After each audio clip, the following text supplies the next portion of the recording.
Moscow में भारतीय दूतावास में काम करने वाले एक शख्स को पाकिस्तान की खुफिया एजेंसी आईएसआई के लिए जासूसी करने के आरोप में उत्तर प्रदेश पुलिस ने गिरफ्तार किया है। इस शख्स का नाम है सतेंद्र सिवाल और इसे यूपी की एटीएस की मेरिट फील्ड यूनिट ने पूछताछ के लिए बुलाया था। आरोपी सतेंद्र सिवाल 2021 से मॉस्को में भारतीय दूतावास में इंडिया बेस्ड सिक्योरिटी असिस्टेंट के पद पर कार्यरत था।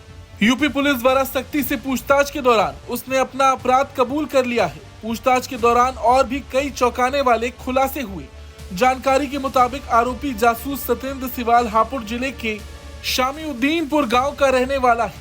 वो मॉस्को स्थित भारतीय दूतावास में आईबीएसए के पद पर तैनात था। उस पर आरोप है कि उसने आईएसआई के हैंडलर्स को भारतीय दूतावास, रक्षा मंत्रालय, विदेश मंत्रालय और भारतीय सैन्य प्रतिष्ठानों की महत्वपूर्ण गोपनीय सूचना दी है। इतना ही नहीं, आईएसआई के निर्देश पर वो विदेश मंत्रालय के कर्मचारियों को हनी ट्रैप में फंसवाकर या फिर पैसे का लालच देकर गोपनीय सूचनाएं लीक करवाता था।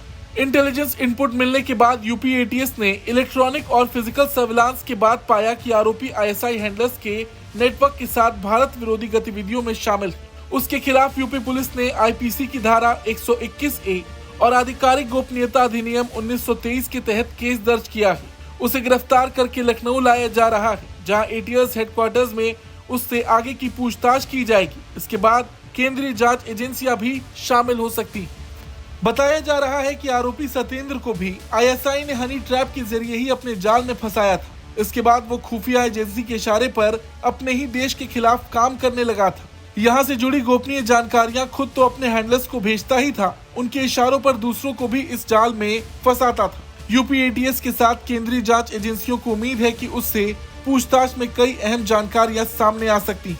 इस पूछताछ में पाकिस्तान की नापाक हरकत का पर्दाफाश भी हो सकता है। पुलिस सूत्रों के मुताबिक मॉस्को में तैनाती के दौरान सतेंद्र फेसबुक के जरिए एक महिला के संपर्क में आया था। उसने पहले मैसेंजर से उससे बातचीत करनी शुरू की। उसके बाद मोबाइल नंबर लेकर व्हाट्सएप पर बातें करने लगी। फेसबुक पर उसका नाम पूजा लिखा हुआ था। उसने खुद को रिसर्चर बताया था, इसलिए उसने कुछ जानकारियां मांगी थी ताकि उसे रिसर्च में मदद मिल सके। यहीं से सतेंद्र उसकी जाल में फंस गया। उसके बाद उसे गोपनीय जानकारियों के बदले पैसे देने का लालच भी दिया गया।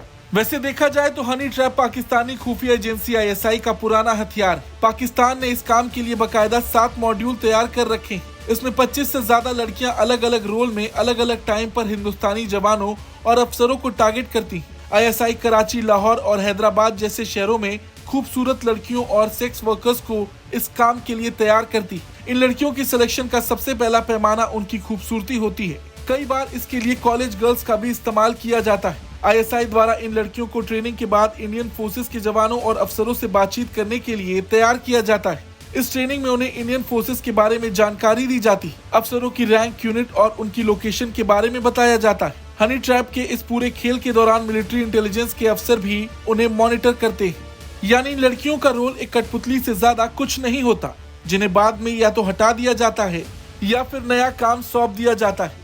और इसका एक उदाहरण आपके सामने है। आरोपी सतेंद्र भी हनी ट्रैप की जाल में ही फंसा।